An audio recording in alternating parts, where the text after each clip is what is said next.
6 days to go until the general election. Boy, we are doing well. How do I know? The level of attacks. To begin, they've dug out a statement from me 10 years ago saying I thought there'd be a war in Ukraine, that we'd made some terrible errors of expanding NATO and the European Union. Well, I was right.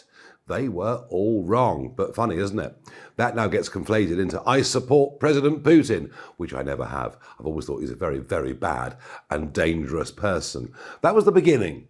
That was the beginning of the real pushback against the Reform UK vote, against the momentum that is happening out there in the country. Oh, by the way, I was opposed to the Iraq War, which finished up killing hundreds of thousands of civilians. I was opposed to the Libyan War, which led to the creation of ISIS and the boats crossing the Mediterranean, some of those people now coming across the English Channel. The establishment always fight against me because you know what? I get it right a lot more than they do. And now we get the most incredible saga over the last 24 hours. A so-called Reform UK activist turns up in the Clacton office last Saturday, goes out with an undercover, apparently, Channel 4 news team, and makes a series of very, very racist, derogatory remarks about Rishi Sunak, the Prime Minister, about people crossing the channel who he wants to shoot, about turning every mosque into a Wetherspoons. I mean, I watched this stuff. I thought, this is just so over the top. No one speaks like this. This is like an Alf Garnett comedy sketch going back 50 years. And yet, overnight, we found out that the guy is an actor. So we called him this morning.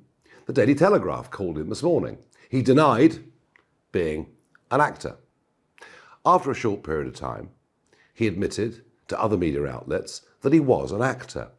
And then we found his own website, where he speaks and advertises his services for adverts, for acting, whatever else it may be.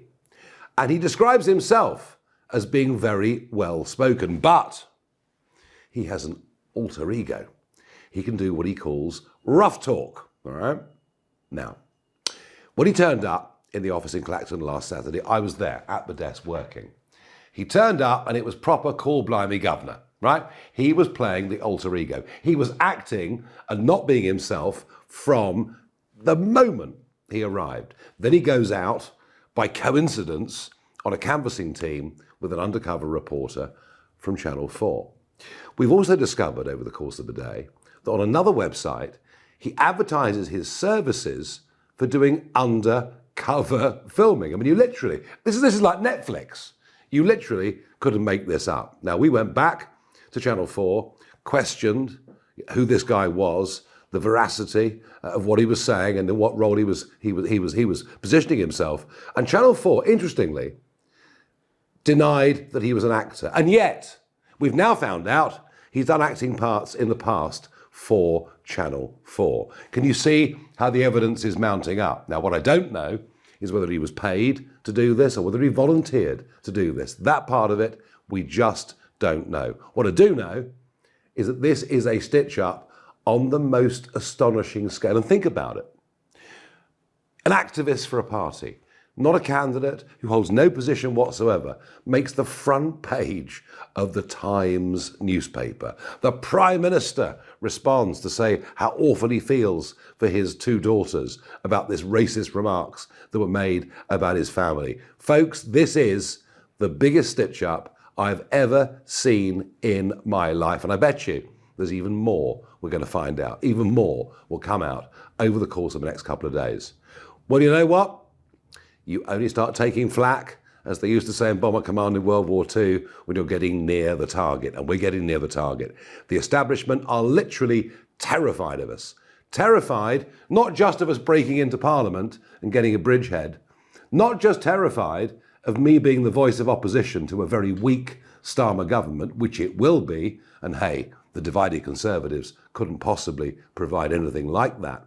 What they're really scared of is what I've said. Over the next 5 years, I intend to build a mass movement of millions across this country for real change. And they know that I could do it. They know that we could do it. And they're terrified because they know that would have an unstoppable momentum. Everything about British politics, the electoral system, the parties, the media is designed for nothing to change. Starmer taking over from Sunak. That's not a change of government. It's a change of management. And all the deep-seated problems that we face will continue and in fact probably get worse. What we're about is a strong, positive vision for this country, its future, the way we educate our kids, to give people a chance to get off benefits and go to work and be better off, to genuinely control our borders, to leave the ECHR, to stop people literally taking the mickey out of this country, to stop the population explosion that is going on through mass migration and devaluing everyone's life. We have got a radical plan to change this country for the better. And you know what? The vested interests want to stop us. All of this appalling, dishonest behaviour that I've seen against us, our people, and indeed me, makes me even more determined to succeed next Thursday. And if you can see what's there in front of you, then please join the revolt.